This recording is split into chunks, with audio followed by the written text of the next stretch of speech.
Hi, I'm Dea. I'm Reece. And we are literally dead. We are halfway through spooky season now. Oh my god. Coming to you at 1 in the morning. 2 in the morning. Oh my god, yes. How are you getting into spooky season? How am I getting into spooky season? I'm watching loads of horror movies. Yep. To be fair, I do that all year round. But more. I'm eating loads of sweets. And I'm thinking spooky thoughts. How about you? That was scary. I did a at-home taste film Oh yeah. experience, and you were there, weren't you? Yeah, I was. Yeah, we did Practical Magic. Cause come on, I have to watch it every October. Such a good Best movie. witchy October-y. Love Practical Magic. So good for like a non-horror option. That is. Yeah. If you're not into horror, watch Practical Magic. Oh yeah. And you have the autumny vibes. It's fabulous. Perfect. Well, I'm feeling Halloween-y. I can't wait for Halloween itself, but as far as I'm concerned, it's already Halloween. 30 days of Halloween, because Christmas gets 2 months. If Christmas gets a month, then so does Halloween. Yeah, Christmas gets like 2. Yeah, that's true. The Christmas stuff is already up. Yeah. I love Christmas. I'm a very big Christmas person, but Christmas starts on the 1st of December, and Halloween starts on the 1st of October. That's just how it works. Those are the rules. I made them. Yeah. Well, today we watched... We had a request. Our first podcast request. Well, not our first. Our first that we fulfilled. What was our first? Andrew has requested we watch stuff. Oh, okay, sorry. Well, our good friend Pizza has requested that we cover the film called Tusk, directed by Kevin Smith. Yeah. You might recognise this film if you are into watching those top 10 disturbing movies or Spooky Rice or any of those disturbing movie creators, because it's always mentioned you should watch Tusk if you're into body horror or disturbing movies. Yeah. We have actually seen Tusk before. We did. Both of us. But we rewatched it so we can make this video. Yeah, just for you, Pia. Without spoiling anything, did your thoughts change this rewatch? I think it might have actually made it detrimental to my opinion of the film. I think this is like the third time I watched it, and I will say, yeah. Usually I like a film more when I watch it. But anyway, let's not talk about what we thought about the film, because you're here. You want to give the spoiler-free synopsis? I just want to give a little background. So Kevin Smith is known for Clerks, which is a stoner comedy, but he directed 3 horror movies at some point, and then he just I think he gave up on horror after that. He directed Red State, he directed Tusk, and then he did Yoga Hosers, but Yoga Hosers was received so fucking poorly that he just stopped. Thank God. I'm going to give a spoiler-free synopsis, and then I'm going to give another fun fact, and then I should be out of fun facts, hopefully. Fun fact for Halloween. Fun fact for Halloween! Oh my god, go back to last year! Oh, also we've been doing this for a year. That's crazy! I think Pride is isn't that when we first filmed our first episode? Pride is when we filmed the first episode. So Pride is our anniversary. Oh my god, that's crazy. That's so easy and we to remember. We didn't even do our first anniversary. We skipped it because we were on a break. It's the 1st of July, right? Yeah. Okay, that's our anniversary. Happy anniversary. We missed it. Happy anniversary. Did we say Happy Halloween? Happy Halloween! Wait, no, we said that in the Halloween episode. You were saying now too. Happy Halloween! Right. So tired. We're gonna do a spoiler-free synopsis. If you want to leave after this, in case you want to watch the movie first and come back, do that. I recommend watching it because it's definitely a visual experience. In fact, the visuals, I think, are the one redeeming factor. I'll tell you, I don't like this film, but you should watch it once if you're into horror, just to see if that's your type of thing. Yeah. And if you want to come back or you want to stay, do what you want. This is spoiler-free. A controversial podcast host goes missing in remote Canada after going to interview a man with a strange love of walruses. And now, this is the spoilers. You can spoil from here. Now, I will say, as much as I don't like this film, I think I am excited to kind of talk about it. Okay. I think it's fun to talk about this film. So I was glad it was recommended, because I think, I don't know, I was I'm excited to talk about it. Yeah. Yeah. Does that sound weird? You know what I mean, right? I think it's some fun to talk about something because you have so many problems with it, then I absolutely will air my grievances.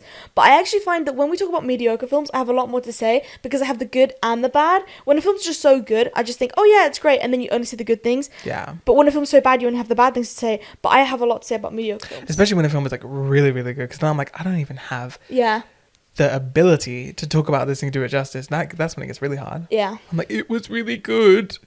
Yeah. Well, the film starts on a podcast set, funnily enough. Oh my god. I know, which I want to like judge him and be like, that's so cringe. But then I like, oh. But now we're like podcast bros. Yeah. But their podcast has a shit name though. Theirs is called the Nazi Party.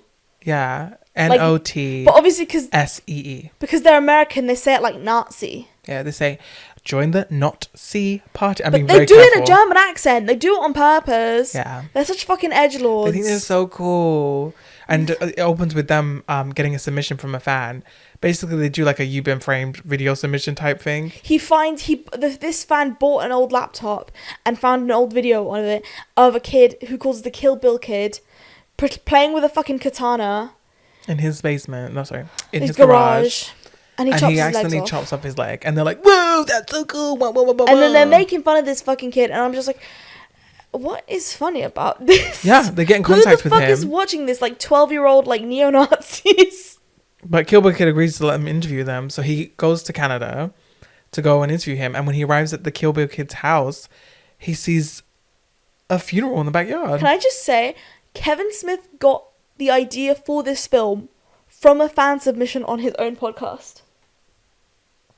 What was the fan submission? It was something about a guy who wants to turn into a walrus, I think. Like a fetish thing? I think it was that, or like some stupid gross out story, but I didn't watch the fucking episode. I just found a fun fact online. Fun fact for Halloween. Fun fact for October. Yeah, so there's a funeral in the backyard. The parents are mourning. Yeah. The mother turns around because everyone turns to see him because he's like, "Excuse me." They like, "Fuck you," going to this like they poor literally boy's release, funeral. and then there's like a fucking wheelchair with a picture of him and some flowers, and you're like, yeah, you're already an asshole for going there to bully him. And his girlfriend does call him and say, you shouldn't be here, you should be at home. Like, why are you there to bully this fucking kid? And he has the worst fucking ringtone ever. Yeah, and he like goes to a bar afterwards because he realizes his industry's fallen through, and he bitches about it on the phone. Yeah, he bitches about literally to his "How co-host. selfish is he to kill himself and ruin my interview?" He's like, you couldn't have stuck it out for 2 more days. You would have probably made it worse, you dumb bitch. In fact, probably killed himself because of the attention it got from his podcast. He probably killed himself because he's so scared of doing this fucking interview with this guy who does a fucking German accent Nazi party shit. You hate him from the beginning. I hate him right now. It's made clear that you are not going to have sympathy for him. What twat. Not as a person. Maybe as a human being, but not as a person. So while he's at that bar and he's on the phone bitching about how selfish is he, blah, blah, blah, he goes to take a piss in the toilet and he sees, posted up on the wall, there is and I had to stress, a handwritten note. Yeah. It's very nice handwriting. Very nice handwriting. Handwritten from this man who speaks along the gist of, "Oh, I've lived such a wonderful life. But I don't want to live alone. Interesting, but I'm alone and I don't want to go without sharing these stories." It's so fucking stupid. It's so weird. It's offering a room to rent in the creepiest fucking way possible. And he's like, this guy does not see a red flag with it. He is so desperate to make his money worth of his trip to Canada to find anyone to interview for his fucking podcast. Who might be interesting. So he goes to this fucking red flag ass It's house. handwritten. It's not like, oh, it was mass posted and he asked people to go and post them around. No. This man has handwritten his note and thought, where do I put this? Right above a toilet where someone's pissing. Not on a bulletin board in a community centre. Not on a bench. Is in a bar's fucking loo. Next to ads for fucking porno and shit. Surely, I'm sorry if I saw that. Surely that's crazy. Like, this man wants to have sex. Yeah, this is one of those. I would think so. There was this one meme that goes around and it's like, it was like a college campus and some guy had put up a flyer saying, room to rent, must be female, must have an age of this, must not be allowed boys around, must be allowed to sleep in my bed. And I was like, it's the same shit. Well, it's like Switchboard. Have you seen, Switchboard, the LGBTQ plus charity, right? Yeah. They used to have, back in the day, they didn't have the website. Obviously, they had a phone line you could call. And it was a specific phone you go to and you would call them. And you can call them for advice. I mean, sometimes it was ridiculous questions like, a double-sided dildo's real. But sometimes people would ask serious questions. Yeah. Sometimes family members of queer people would call. But anyway, there was this thing where people would offer up rooms to rent. Yeah. To switchboard. So people would call me like, "Are there any rooms to rent?" And it was always so creepy because it was always like 50-year-old men who would post up postings being like, "Oh, I have a room free. Must be like 21 or younger. Must be like athletic and must, you know." Or it would be like, "Oh, willing to share my bed." Anyone who is posting things that are like a room to rent on public bathrooms, 1, and 2, not through official like subletting agencies or newspapers or anything like that, they want to do something bad to you. Although, have you ever been that lonely that you would have gone? That would have gone. You would have read that and been like, that would have been nothing. that lonely. Have you ever been there? No. Do you think you'll ever get there? Oof. Thinking about it. What if it read, "Oh, I'm a 34-year-old hot lesbian who loves Chapel Rome, smells like Arabian silk." Arabian silk. I want to say the son is mature and pretty and has nice big warm titties. I would think it would be a man trying to like rape lesbians. It probably would. You know what? At the end of the day, regardless of what that letter said, if it's posted above a toilet and you go to it, you're gonna get raped. Yeah. Sorry, I think that's the conclusion we came to. And oh my god. In fact, he would have been lucky if that's all he got. Yeah. Because he gets much worse. We'll get to that. And you're like, what the fuck can be worse than assault? Oh we'll get there. In fact, I think everything but assault happens to him. Yeah. Oh no, yeah, because they mentioned that in the film as well. They make us such a point of that. Like, oh, but he didn't touch him. And this whole time we were joking about it. You kind of wanted him to touch him because otherwise, why did you do this? Honestly. And so he calls him and he goes, "Hey, like, can you like, can I come talk to you? I'm not here for rent. I'm just here to like interview you." And the guy's like, "Okay. Yeah, of course. Yeah, sure. Yeah, please." In the middle of the fucking night, he's calling this old man, and the old man answers the phone. Yeah. OAPs are never up that late, or if they are, they're not answering the phone after 10 p.m. Yeah, so the fact that he did that, he should have been suspicious. So he heads his way to his house. And he goes to a convenience store. Yes, because he needs directions. He needs to know where he's going. He gets a big Slurpee drink because he loves them. Yeah, that's his routine. And then he speaks to the store clerks, these 2 teenage girls. Yeah, and they're actually Kevin Smith's daughter and Johnny Depp's daughter. Yeah. And this is how I fucking knew that this is a tax write-off. Yeah. And I will get to it when we meet another character. Okay. He asked them like, "Oh, is so-and-so, whatever town it was, is it close to here?" And they're like, "Yeah, obviously." They're like 2 hours away. Like, he's like a real grimy cunt. But they make fun of him. And he makes his merry way. So he gets to this old man's house. He just walks in. Yeah. He knocks when he's already inside, which is so weird. Like, again, it's giving like weird like Grindr vibes. Like, door unlocked, face down, ass up. Maybe he was expecting just to be like fucked, and maybe that's what he wanted. Because later on, it's established that he cheats. He wouldn't be mad if he walked in and he just saw the guy like that. He'd be like, "Oh, this is great content for like my podcast." It's just an orgy. I went to interview an old guy and he was like expecting me to fuck him. Aren't gay people fucking cringe? He'd probably be like that. Stupid fucking cunt. But yeah, he walks into this house. He knocks while he's already inside, and the old man says, "Oh, come in."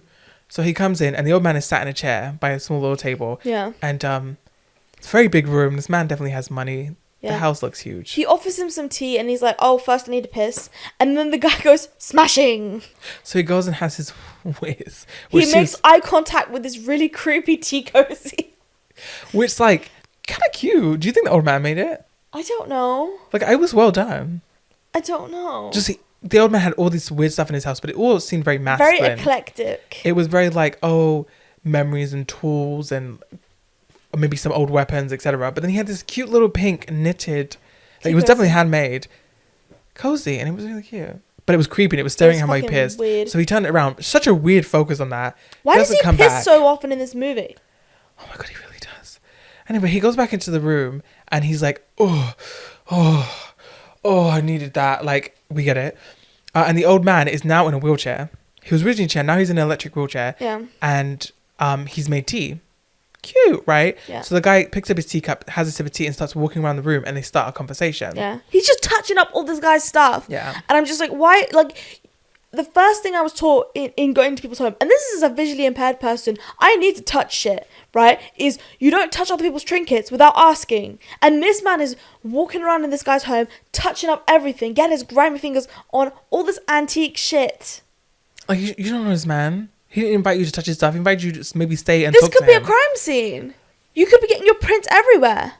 He's not got survival skills. No, he does not. I will say, while he's touching everything, though, it does lead to maybe one part I really appreciated, which was during their conversation, their back and forth. There is a lot of talking, and it can be really boring in this film. Yeah. And this conversation was one of those boring conversations. Yeah. But there is a moment where he says, "Oh, I was really afraid to, get out of my car in the middle of nowhere because this is like out in like the forest." Yeah. And as he says that, he's playing with the piano and he does like a dun dun. It's just very loud and jarring, and I think it like really emphasized the like, oh, I was afraid to get like, out here in the dark, and it was like foreshadowing. It made it spooky. I don't know. I really loved how casual it was, how input it was to what he was already doing, but how sound design wise, it really spiked my anxiety when he said that, and I thought, oh, this is bad. This is scary. Although I feel like it's quite obvious, like from the beginning. They talk about grandmas, and then he like fucking ruins it, obviously, and he's like, oh yeah, she just like farted all the time.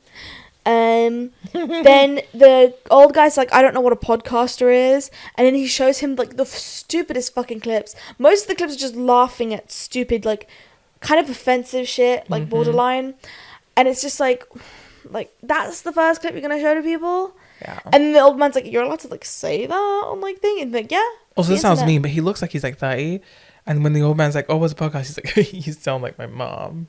You're like 30. No, he's probably supposed to be like 22. Oh my god. He looks 30. He looks a lot older than his because he has this stupid fucking mustache. And his girlfriend mentions this at one point in one of the flashbacks. You should shave your mustache. And he's like, no, I like my mustache. Shut the fuck up. Shave the mustache. You look shit. You're not wrong. But when the people around you who love you say that your mustache looks shit, you should believe them. Well, not everybody. You can't trust everybody. No. But if multiple people say it, like the girls at the store were making fun of his mustache and everything. At the end of the day, do what makes you feel beautiful. Unless it's that fucking mustache.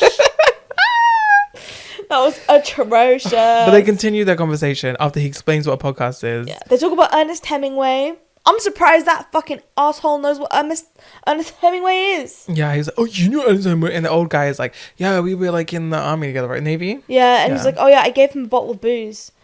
And yeah, he smiled at me. And I was like, this is a gay experience. It was. Especially because he was like a little twink. Yeah. In the flashback, oh, he was a twink. He was like what's that? Twink.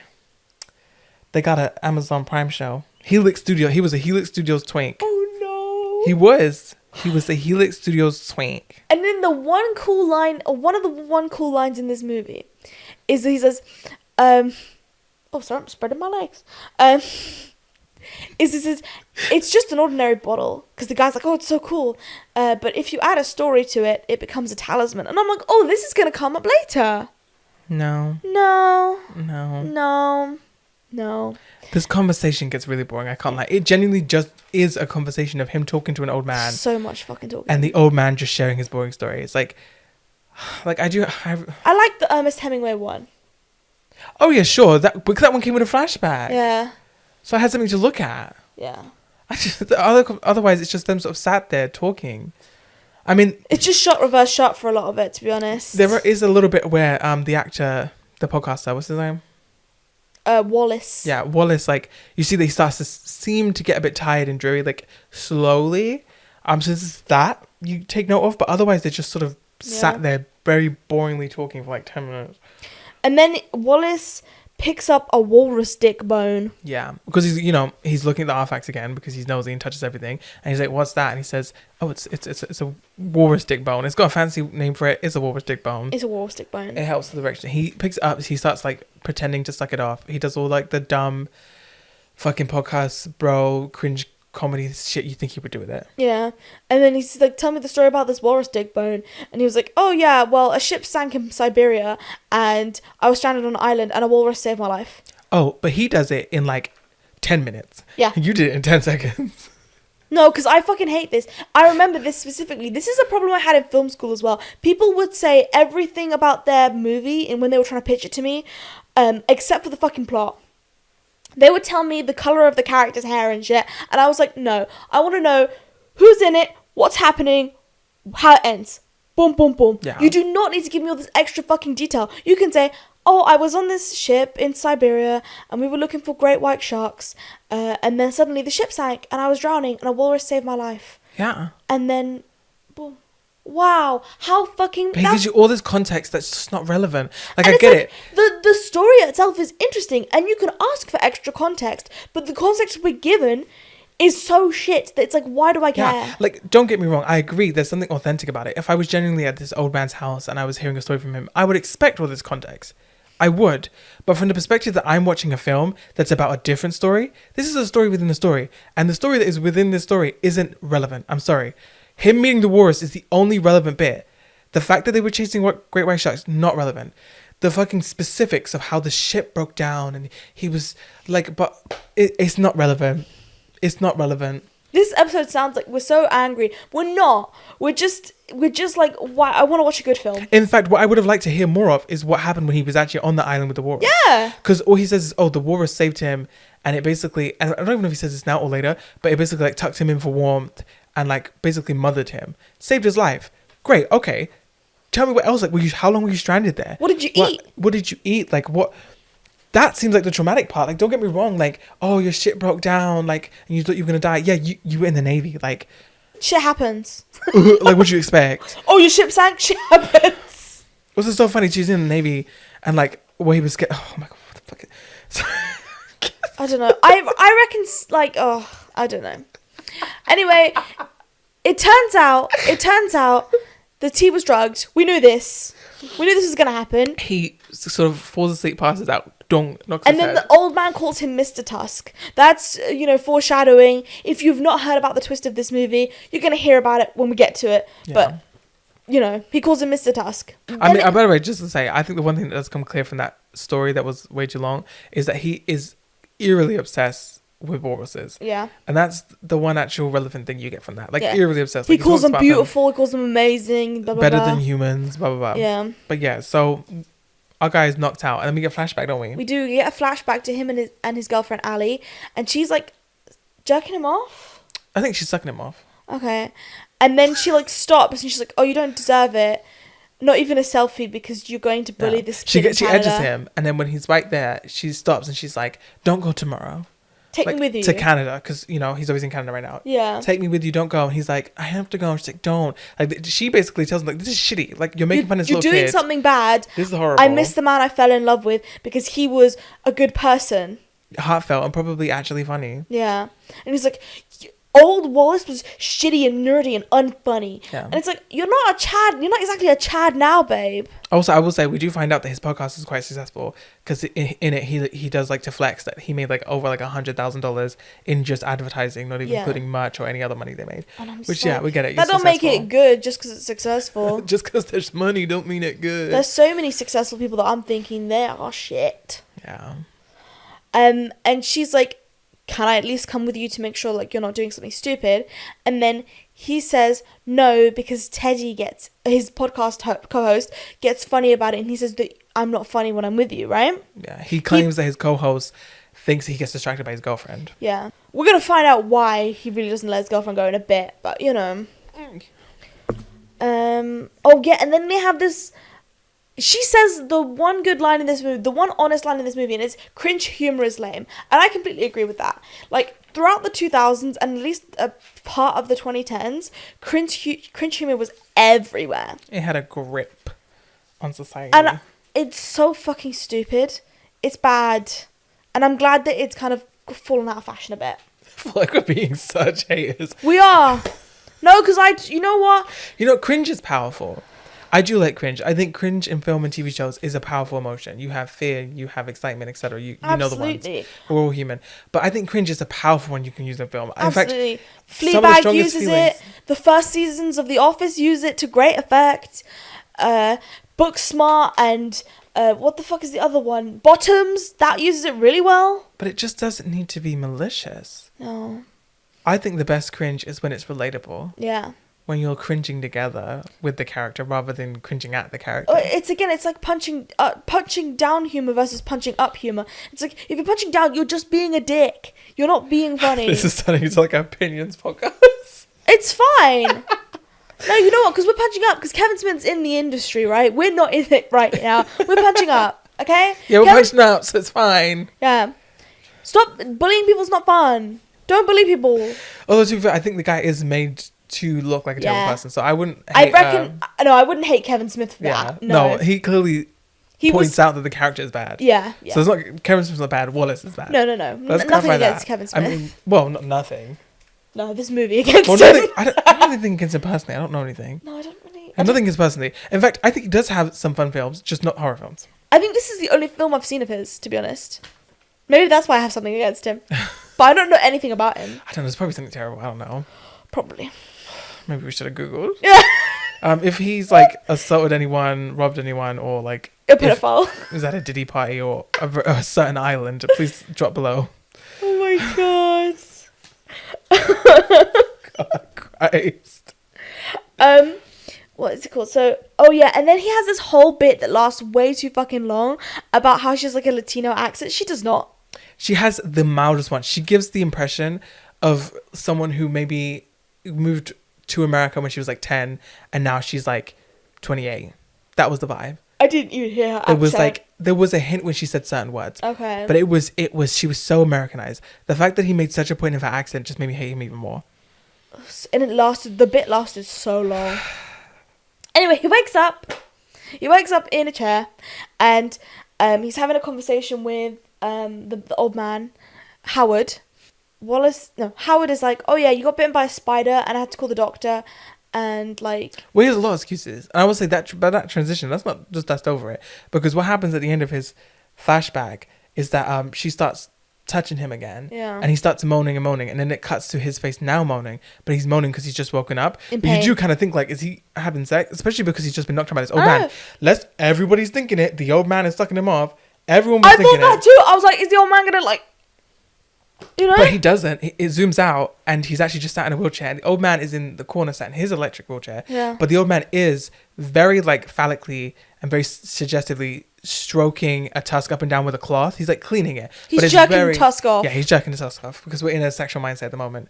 And then he wakes up and he's like, where the fuck am I? Why am I here? And the guy just has excuse after excuse. He's like, what happened to me? A spider bit you. It ran off. Oh, I called a doctor. And he's like, look, I wrote these down. Let me just get to these excuses. A spider bit you, right? And he's like, oh, the doctor wanted you to stay here instead of going to hospital because he thinks you recover better because hospital has so many diseases and it's clean here. And he's like, okay, can I have my phone so I can call someone? He says, oh, the doctor stepped on it and smashed it by accident. Oh, I'm so sorry. More and more. And then he says, okay, can I use one of your phones? He says, oh, the doctor removed all the phones from the house so that you wouldn't be disturbed. And I'm thinking, if he has a septic shock, if he's in an emergency, this doctor is not going to be able to get to him because he can't fucking call anybody. Why would the doctor remove all the phones? The only way he can call to get help. It's such a fucking bad lie. He's so bad. I don't understand how we got away with this for this long if he's such a shit liar. Maybe he just doesn't care. Like, I think they kind of do make a point of this, of how, like, because they want us, I don't know, because the film does try to be comedic. It tries. It's horror and comedy. It is. It's not just a full horror. But it's just, I can't tell if, I think they wanted us to see through his lies, because you're supposed to see through his lies. But I think they went a little too hard. I think you could have made him a little bit more convincing, and we still would have known he was lying. It was too obvious he was lying, to the fact that we were like, why is the character listening to this? Although, to be fair, he was drugged out of his mind. He was. He tells him about how his leg was bit and it swelled up to the size of an elephant's foot. Yeah. And he's like, what kind of elephant? He was like, a really fat one. That one got me. That was a funny line. There were a few funny lines. I would give it that. But he checks his leg to see how it's doing and it's been cut off. Gone. His left leg has been amputated from the knee. And he's like, oh yeah, the doctor did that. And you were like, this fucking doctor, man. Yeah. Oh, and this is the one part of I liked. I liked that it got as far as cutting one leg off, right? Because that's kind of like karmic punishment. He went there to Canada to hurt this kid, basically, emotionally. Who had chopped off his leg. Yeah. And now his leg is gone. And it's like, you are what you eat, basically, kind of thing. Exactly. It was comic. It's satisfying because, again, you hate him at this point. Yeah. And now, in my head, I'm like, okay, that's justice, you know? Yeah. Like, let him go now. Yeah. He's had his fill. But, the Kevin Smith thought otherwise. Oh, let's see what we can do here. Oh my fucking god. Oh, my thing skips. So the next time that we see him conscious is at dinner. Yes. And the old man and him having dinner, he's been brought to dinner. It's the same day. They're eating and he's become more awake now and he's obviously seeing through all of the lies. And he's like, you're lying to me. Tell me the truth. What did you do to my leg? Now. Blah, blah, blah. And the old man starts telling us, he says, oh, it was a brown recluse. He's like, oh, what did it look like? He's like, oh, it was very small, blah, blah, blah. And then he all of a sudden just breaks out in this very sinister, creepy voice. And he just like starts saying like, the incy wincy smile. Yeah. Like, I was like, okay. You're like, okay. And that's when Wallace gets scared. He's like, what the fuck? And then the old man stands up. And Wallace is shook because He's he's been in a motorized wheelchair this entire time. Because he thought, oh, he can't walk. But now he's realizing like, oh, he's been lying. Yeah. And I think he's realizing the depths of this deception. It's not just an unhinged man. This is planned. Yeah. This was coordinated. Which means that there's something that's coming his way rather than this is just like, take it as it is. But he doesn't know what that thing is. What is that ultimate plan? Well, the thing is that he, like, Howard tries to justify this. And this is the thing. They try every, like, horror movie. If it that has a psycho in it, right? Every horror movie that has a psycho in it will try and give them some kind of philosophy that kind of, in them psycho's mind at least, justifies it to them, right? And it just kind of, when it doesn't work, like in this movie, it just kind of comes across as, oh, psychos will say anything to justify it to themselves, you know? It doesn't come across as, to my opinion, doesn't really come across as a understandable methodology. See, I disagree. This was one of the very few films where I actually not understood, like I agree, but I actually like could see what he was saying. Like I thought it was clear. Like a lot of films, I think I end up just being like, no, that doesn't. There's so many conclusions you could have come to. You chose that one. Yeah. Whereas this one, I felt like, oh, he went convoluted about it, but there was only one answer. I feel like he just chose that one because he wanted to hurt people. That's just my thing. I mean, yeah, he didn't like people. Yeah. But we'll get to that. Anyway, he says the beast has always lied within. Is what he says at one point? What the Something like that. And he also like drops that he has a walrus suit. Yeah. He's been working on, and he like can't wait for him to wear it. Yeah. And then Wallace starts screaming, and then Howard starts screaming too. And I thought that was a pretty fun bit of sound design, especially when they were panning out of the house to the next scene, where they were just going, oh, and you're like, that's kind of disturbing. That was cool. It was. But the next scene cuts to his girlfriend. Yeah. Who is back in America. Yeah. And she's sort of doing a monologue to camera. Yeah. And she's crying and she's talking about how Wallace cheated on her and how she feels like a terrible person. Yeah. And sort of also hinting at how she's now cheating. Yeah. She's now cheating to kind of feel better about herself because he's cheating on her. But she goes real extra because she's like, it becomes clear that she's talking to someone and she's like, you reinvent me and you make me feel loved. And even though we strip down our humanity, you remind me that it's there. Yeah. And it's like, if you really want to feel good about yourself, you could have just left. I don't know. I don't know. I mean, I don't think you're wrong. Yeah. And it turns out she's cheating on him with Teddy. Yeah. The podcast host. A hand reaches up to wipe her tear during this monologue. Yeah. It turns out to be Teddy. Crazy. It just kind of goes to show that Wallace blames everyone for his own faults apart from himself. Because originally he blamed Teddy for not wanting to bring Allie for him. But it was just because he didn't want her there. Yeah, because he wanted to have sex. He wanted Roadhead. With strangers. Strange women, I presume. Yeah. I mean, after this like big reveal, it cuts back to Wallace in the house. He seems to be left alone. Yeah. He's immobile, obviously he can't walk, but his arms are working again. Yeah. And he hears his ringtone. His shitty fucking ringtone. It was such a shitty ringtone, but it worked in his favour because he could hear it. It was very loud and annoying. He's looking for it around the house and he finds it just laid on a coffee table. He's looking around, making sure that the guy can't hear it. And he sees it's his girlfriend calling him, but he just misses it. And it was like the second time she had called. Yeah. And it cuts back to his girlfriend. Walking away from her phone. Yeah, who was still in the apartment with the best friend. Teddy. She charges her phone in the bathroom, which I don't like. So weird. Why are they doing that? Surely she has an outlet in her bedroom. Yeah. Why does she leave it in the bathroom? That's just a stupid place to charge it. But yeah, she like obviously gives up on calling him after twice because he's not responding to her for a few days because he's been literally kidnapped. Yeah. And she says, oh, he's not responding to me. She goes back into the bedroom, leaves her phone in charge in the bathroom, and she says, oh, he's not called me in so many days. And he's like, oh, it's fine, blah, blah, blah. And we can see that he starts calling her, but her phone's on silent and she's in the bedroom, like, you know, cheating or whatever. Yeah. But then, you know, she, you know, cries, whatever. And the best friend comes into the bathroom. Yeah.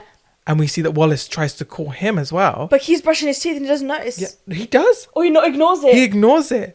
He sees Wallace calling and he ignores it. Fucking hell. Everyone's shit. Thinks, oh, everyone in this movie is a shitty person. Because he knows Wallace cheats. I mean, she knows, but I don't think Wallace knows she knows. But Wallace does know that his best friend knows because he brags about it to him.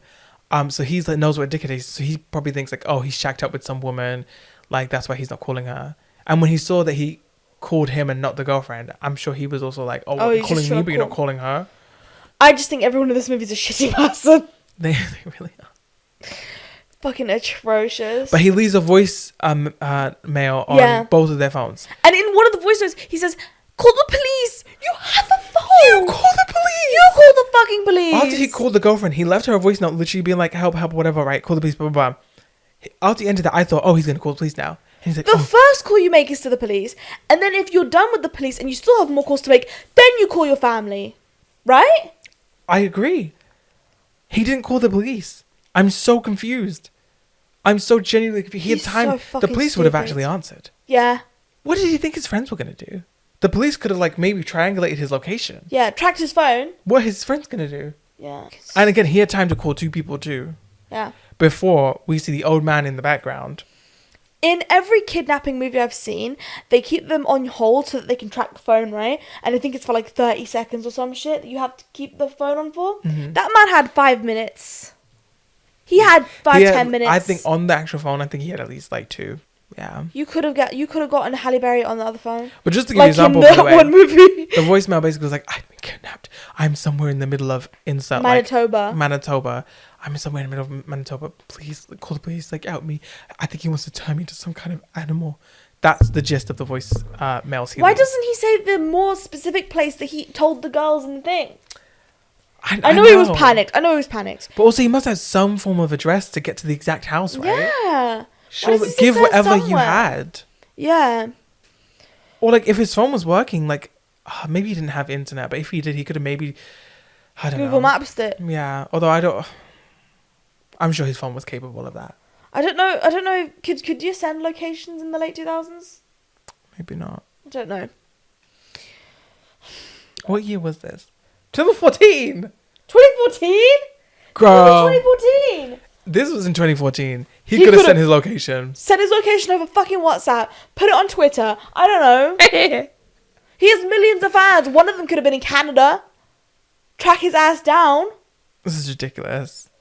He could have like posted something publicly. I'm sure there was like Instagram was a thing, right? Instagram, Twitter was still a thing. Facebook was definitely a Fucking thing. MySpace. This is the dumbest man alive. He really is. Like, I get that he's like shocked and stuff, but I feel like he had time to think. How do you write a character that aggravatingly dumb? I mean, this is like 4 years into Instagram. He didn't think he could post something. Oh my god.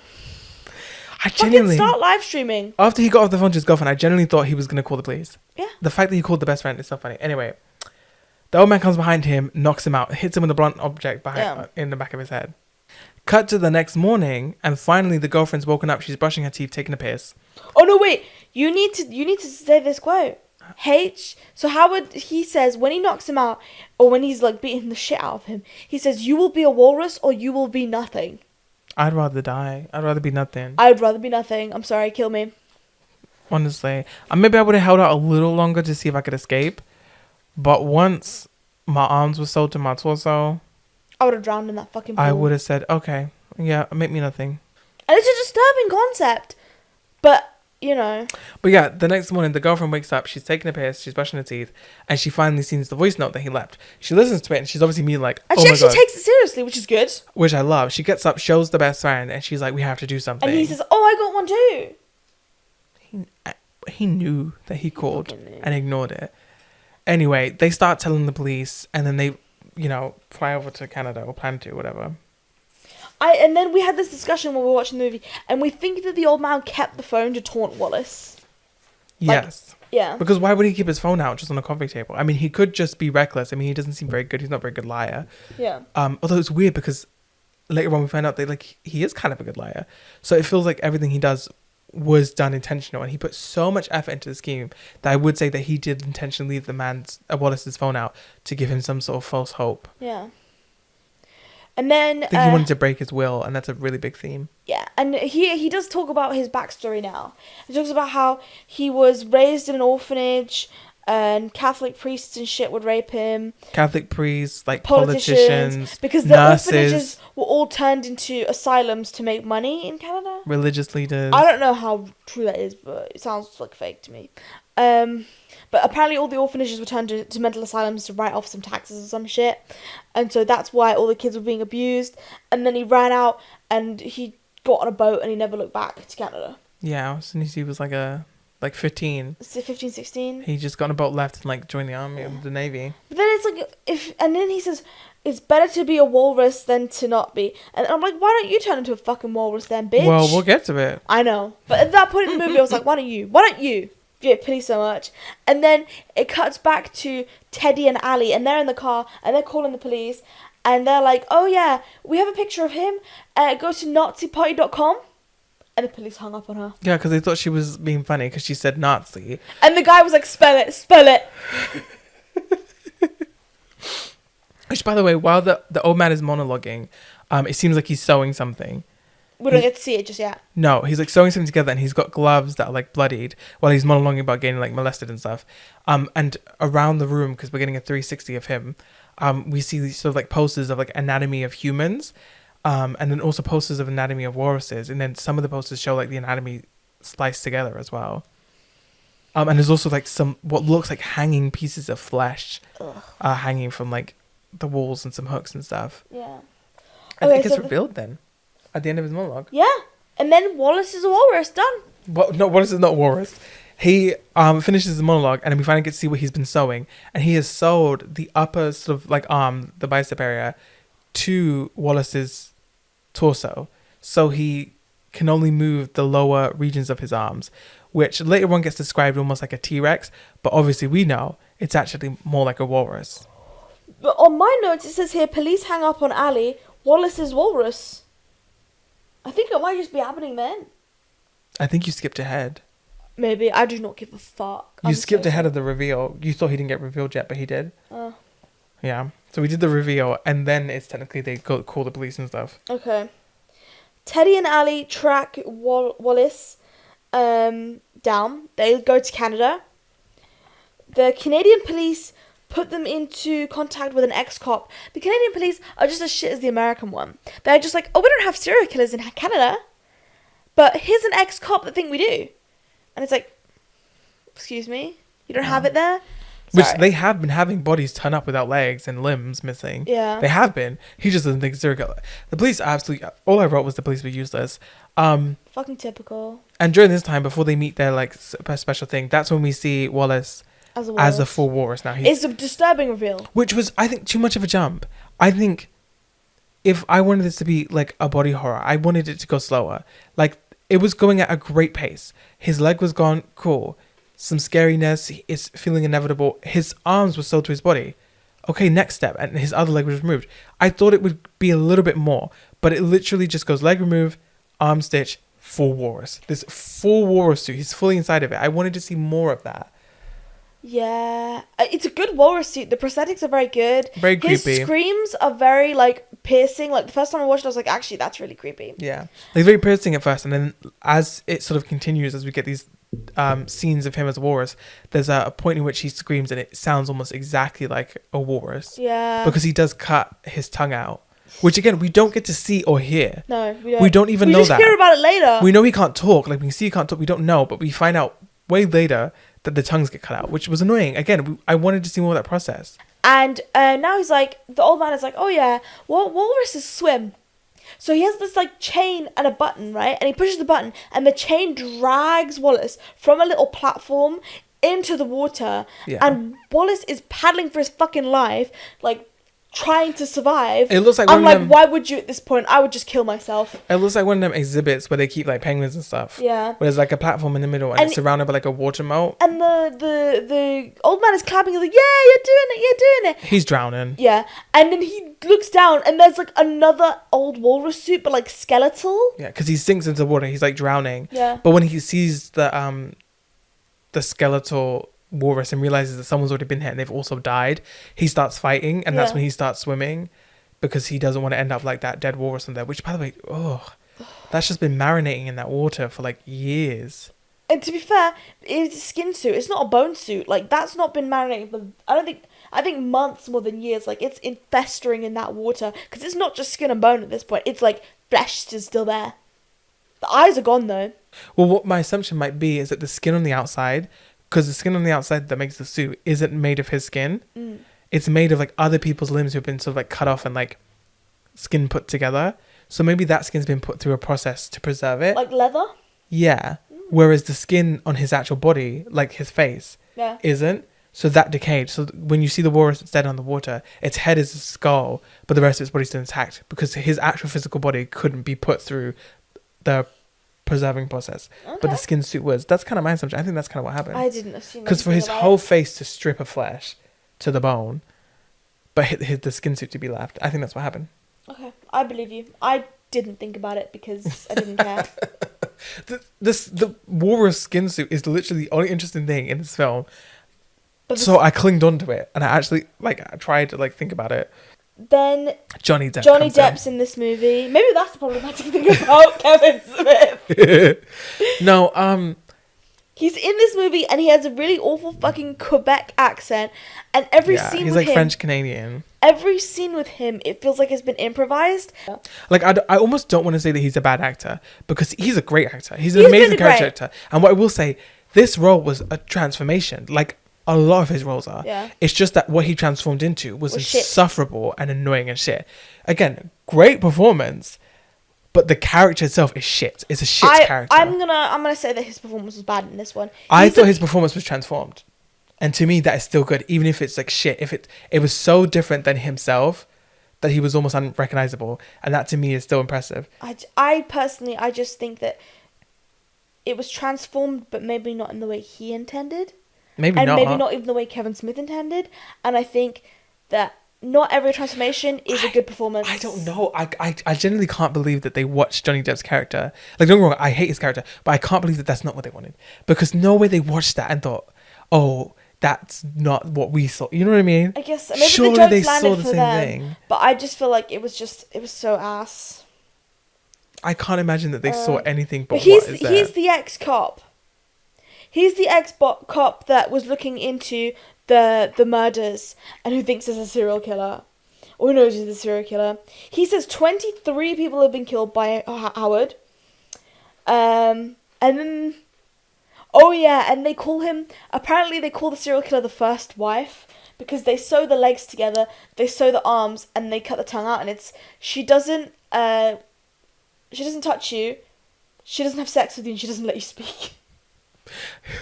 And that's his fun way of letting us know that he doesn't molest the walruses. Yeah. Which they really make a point of. They don't molest the walruses, he doesn't fuck him, blah, blah, blah. And I'm like, I feel like it would have been more disturbing if he did.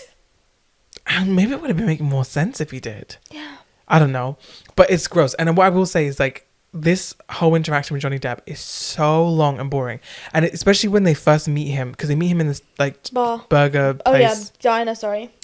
And what he basically does is he recounts his journey, which is fine, right? But he basically says everything that we already know.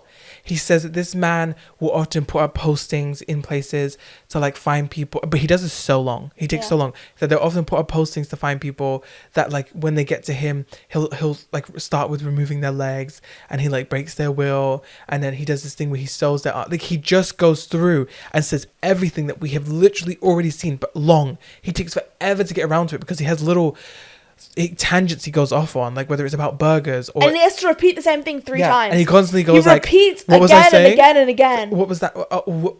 what did I just say? Like, oh my God.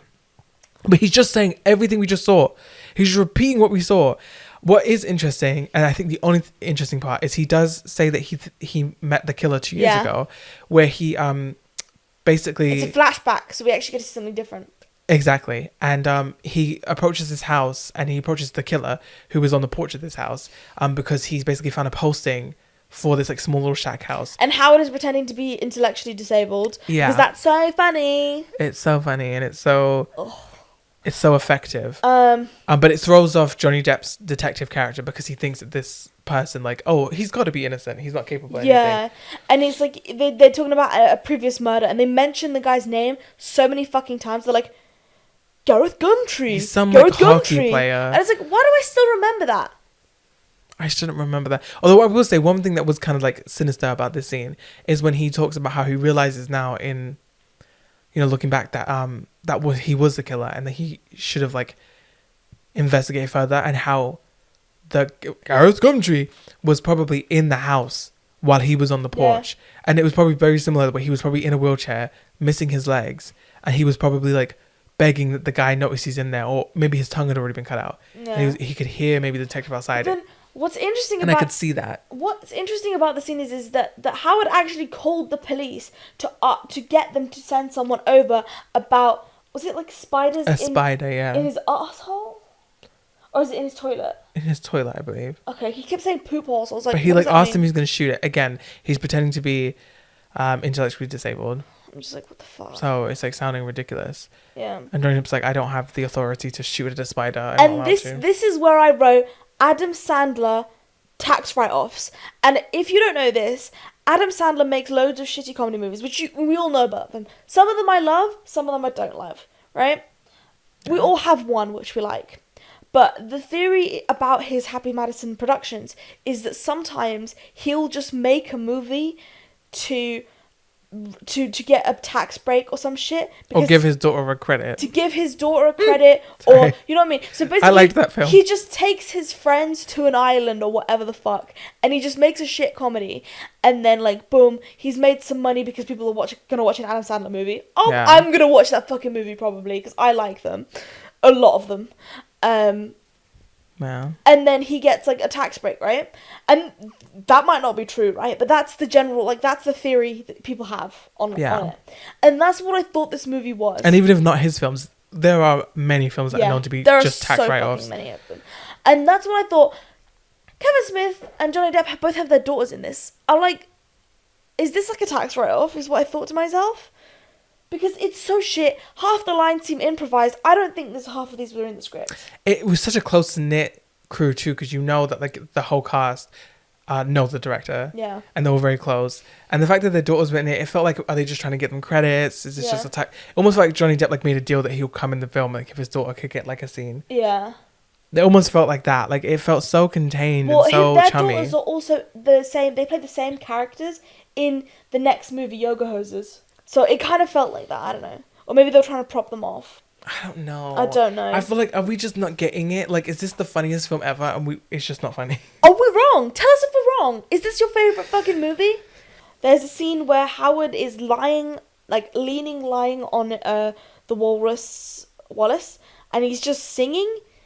And Wallace can only make like really crude noise, like kind of. And this is the point where his screams sound like a walrus. Yeah, and it's really like his screams. They're pretty good. He's starting to seem more walrus than human at this point, which is worrying, obviously. Yeah. And then it says, oh yeah, then he gets fed. He gets fed a raw mackerel, and my question here is that like, is Howard intending to just like keep him as a pet forever? This in my mind, this is what I was thinking. Or is he like, does he know that he's just gonna die? Because you can't just feed a human being raw fish over and over again with no other nutrients or whatever. Like he's a fucking walrus.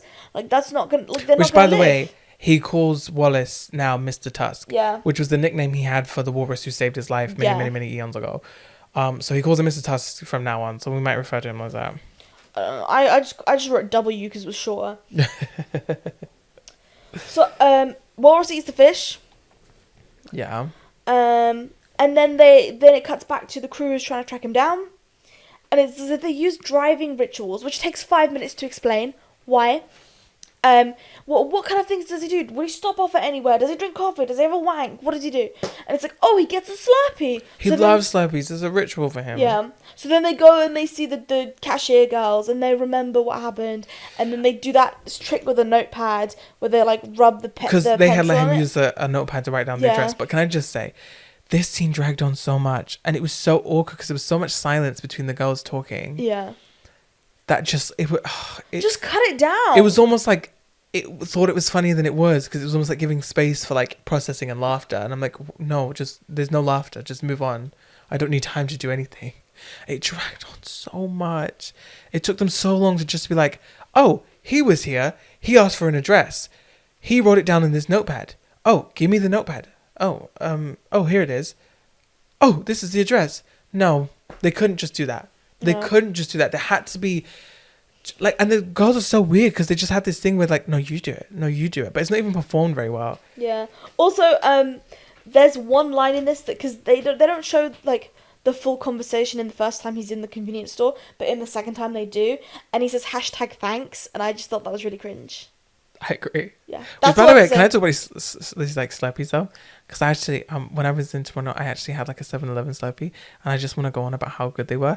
The bigger size, which is like bigger than your head, was like £1.80 in the conversion. I want one so bad. And they're so good because they're like a perfect texture with like a almost liquid ice.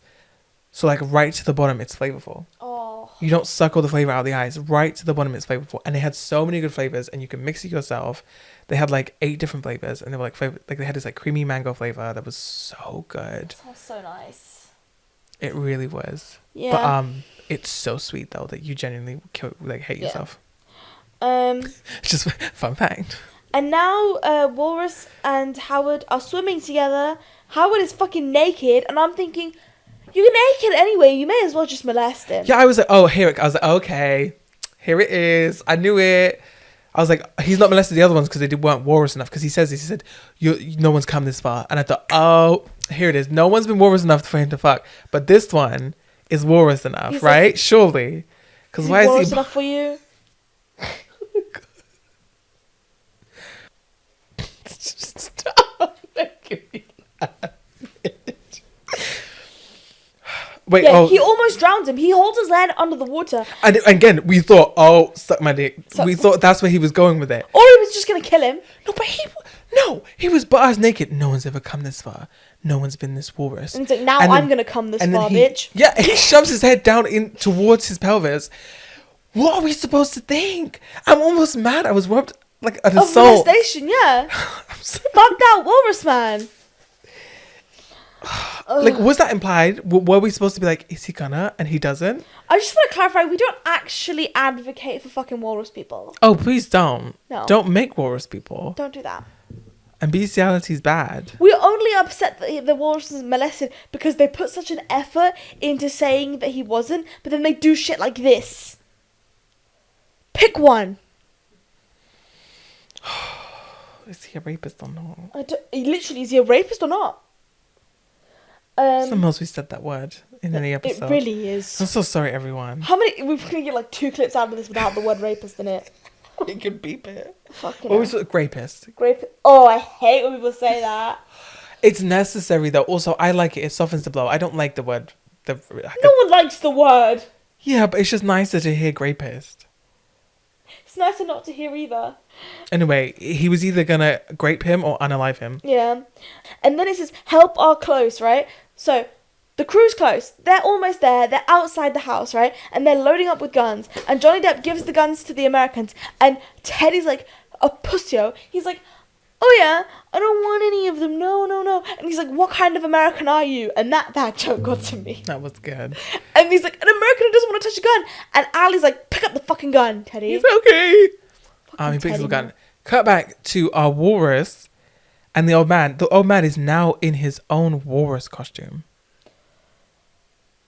This one though, he's not sewn into. He's just sort of slid into like a sleeping bag. Ugh. and his head is, which goes to show you didn't have to reconstruct somebody to be a walrus. No, you could have just like stuck him into the suit. You didn't have to do nothing more. And then he says that we have to battle to the death. We have to fight to the death. So because basically what he explains, just to give the gist version, is he went through a lot of abuse as a child, obviously. He was very isolated and alone. He was like molested severely. He at 15 was able to run away, join the Navy. Probably just saw more hardship. Probably didn't get much friendship. Probably just got a lot of abuse, etc. He later on has this boat accident, ends up stuck on his island, and his one friend is this walrus who rescues him, keeps him warm, saves his life, and was the first person, let's say quotation marks, in his life who was ever a safe space. But Howard was starving. on this island, so he had to kill the walrus. And eat him. And they had a fight, and he killed him. And ever since, he's had survivor's guilt. And hours later, the boat comes. Yeah. Hours after he kills him. If he had just waited a few more hours, and I don't blame him.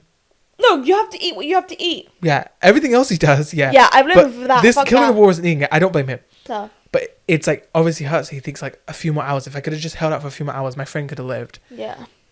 Which I understand. I get that. So now he has the survivor's guilt. The way he's dealt with it is he's tried to turn other humans into walruses, into Mr. Tusks, so that he could recreate their like final like fight together. Yeah. To give him an equal chance. And I don't think he just wants to give him an equal chance. I think he wants Mr. Tusk to win. But that's because he wants to be killed by Mr. Tusk so he can avenge his friend from himself. I partly believe he wants to be avenged, right? But the thing is that they get into this fight and they're fighting, and then suddenly he says, "Oh, my survivor's instincts have kicked in," and he stands up and he rips the walrus suit off. He rips out the so I'm walrus like, suit. Clearly, you don't want to get killed that fucking badly. And it was bad, by the way, because like the skin was all icky and gooey. And I agree with that because I think that was like so hypocritical. Because he's like, "Oh, I want it to be equal footing. Now we're both walruses." And it's like, he now just you're gets not. up. Yeah. But even though he gets up, Wallace stabs him in the foot with a tusk, and then he just goes in using his tusk to fucking murder this guy. Stabbing him in the chest, like over and over again, and blood like, splattering in his mouth. "Thank you, Mr. Tusk. You're murdering me." And I'm like, okay, I'm glad you're dead. And while he's murdering him, the girlfriend, the friend, and Johnny Depp have all snuck into the house, and they found the secret room, or at least the girlfriend and the friend have. Johnny Depp's following behind, and they open up the door and they see Wallace, now a walrus, and him sort of sat bloody faced over this like dead old man, and he turns to them and they obviously start crying like, and then what the he's fuck? just like, "Oh," and then they pull the gun on him. Johnny Depp's funny comes in, he immediately pulls up his gun and aims it at Wallace, and he's like, "What the fuck, I gotta kill this thing, it's horrendous." Yeah. And then it sort of fades to black. And it's just 1 year later. And it's a wildlife sanctuary zoo type thing, and Ali and Teddy walk in together, and they go to this pit, and they go, Wallace, and it looks like some sort of like animal like zoo it looks exhibit. Like a shitty one. It looks well. like It's the just concrete and fence fences. is something a toddler could climb. Yeah. And it's got a small little pool. And it's just concrete. Yeah, and it's got a little hut made of like sand and concrete. Yeah. And they call him. He doesn't come out, and he goes, the treat. And they throw out a mackerel onto the ground, and Wallace comes out. He's still a walrus. Yeah. He's still a walrus. Oh, a year later, and they put a human being in a fucking zoo. Why would they do that? Surely, like, I understand that the meaning of like the thing is that like he became more walrus than human. He lost his humanity, or whatever the fuck, right? He wasn't gone that long. No. He wasn't gone that long. Also, it doesn't matter.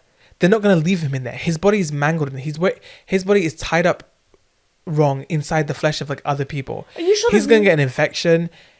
He's gonna cut himself internally. Get some bits off of him. At least take the fucking tusk out. Because they would. The doctors would cut him out, and if it was like, oh, he can't survive without the suit now because his body is, which that's not true. It's not true. But even if it was true, then surely this is like a situation where it's like the loved ones either pull the plug or not. Surely it's one of those where it's like put him out of his misery. I would want to be shot. I do not want my loved ones to see me like that. There's no option where you leave him like that. It's disgusting. Surely, right? His next of kin would have a decision. She has a flashback to when she's talking to normal Wallace, and it's talking about how when her granddad died, he said it's better to cry. It shows that it separates us from the animals. It shows that we're still human, right? And then you see Wallace, a tear falls out of Walrus Wallace's eye. Runs down his tusk. So he's still processing things as a human being, but now he's living as an animal. Which is ridiculous. He was a shit person. He was an awful fucking person, but he was still a person. But that's the end of the film. No, we have after there's credits. There's an after credits of Johnny Depp basically having IBS. And he's just like, oh, I shouldn't have that second slider. Oh. Now, Overall just to get thoughts? my final thoughts. Lord, give me a second. I am actually second guessing my original score. I gave it a 2 out of 5. Yeah. I might give it like a 1.7 out of 5. Fair enough. Just because the only reason, maybe a 2, I don't know. The only reason I don't give it a 1 or less is because of the like body horror and the skin suit. That was the redeeming part of the film. It was creepy. I was uncomfortable when he was in that skin suit. It was creepy. It was shocking. I was somewhat interested in like the psychology of like the serial killer, or at least I wanted to like be shocked by how, you know, insane the things he was going to do were going to be. So those things were redeeming. But everything around that, any scene with his girlfriend and best friend, any scene with Johnny Depp, any scene at that convenience store, were horrible. They were so terribly written. And in fact, even the scenes with him and the old man weren't great. No. But even as bad as they were, it almost feels night and day to the other scenes with the other characters. Yeah. As if one writer was writing the scenes between the old man and Wallace, and some completely other writer was writing the scenes between every other character. I can see that. That's how it felt. But both were bad, just one was way worse than the other. And it just... But again, it was creepy. It is skin crawlery. It does do that, but it doesn't even give you enough of that. Like I said, like earlier, it skips through the process of him becoming a walrus so quick. We didn't see his tongue being taken out. We didn't see his teeth being removed so that Tusk could be put in there. We hear that apparently there's like huge holes in their mouths. Like we didn't get to see that being done to him. Which I know this doesn't have to be a gore fest, but we see that stuff being done. But if you're at least see the advertising process. a body horror film, and it is a body horror concept, you can't deny that, then I want to see some of it. Yeah. Or at least maybe more of him as a walrus. Yeah. Either if it's like, oh, we just want to make him a walrus and that's the creepy bit, then give me a little bit more of walrus. It is a creepy concept, genuinely. Yeah. Like losing your humanity, living as an animal, the stitches on the fucking bodysuit they give him, creepy. His screams, amazing. But it's like, I don't know. Because I watched this obviously months ago with you. Weirdly enough, the first time I watched it was with you again. But I originally gave it a 2. But I might change that to 1.5 because the second watch actually made it worse for me. I said, shit, bad pacing, shit, awful ending, shit jokes, decent SFX, and I liked the old man's acting. That was it. Yeah, I wasn't too mad at performances. I mean, Johnny Depp's the only questionable one, but besides him, I don't think any performances were objectively terrible. No. But none of them were impressive, except for the old man at times. Watching this after watching The Substance is fucking night and day. Oh yeah, because we just watched this for anyone who hasn't Yeah. seen it yet. It came out obviously like a few weeks ago. Go watch The Substance. Don't watch Tusk. I mean, go watch whatever the fuck you want. Do you know what? The Substance was also a request by a viewer because any movies that are still in the cinema, we'll do a TikTok, and Yeah. if they're out online, we'll do a podcast if we can. Yeah. Anything new, we don't want to do. But watching one, because you should just go watch it. Yeah, one great body horror movie, and then the next day, watching fucking this is just insane. It's night and day. Like, please, if you've seen Tusk, go see Substance and compare them. Yeah, because I really think it does point out, and I understand that one. They're completely different. I think Tusk is a horror comedy, right? I would assume it was some kind of dark comedy. Yeah, I assume so. But even as a dark comedy, it's not that good. No. So even when you could take out the fact that like, oh, but one is supposed to be more serious. In fact, I'm not gonna lie, I laughed more at The Substance. Yeah.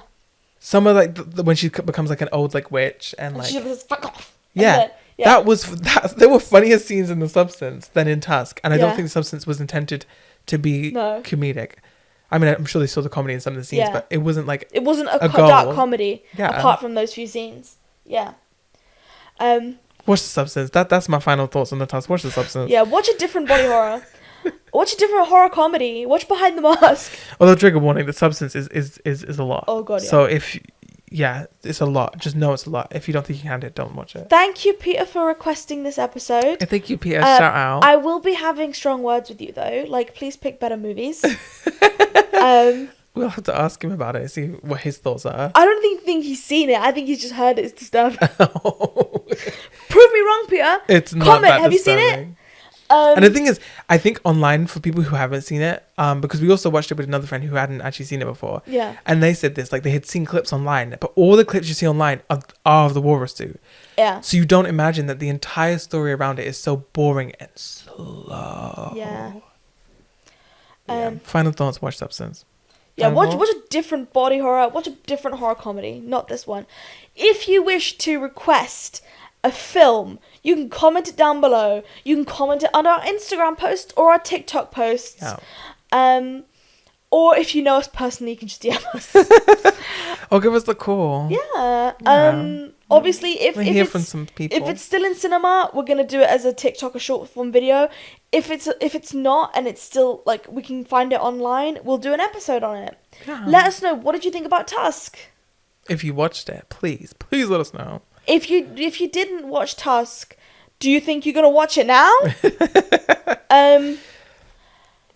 In our bio, you can find links to all of our important stuff, things that will make you a human being, like supporting BDS, Operation Olive Branch, Palestine Solidarity Campaign, and Palestine Action, I think.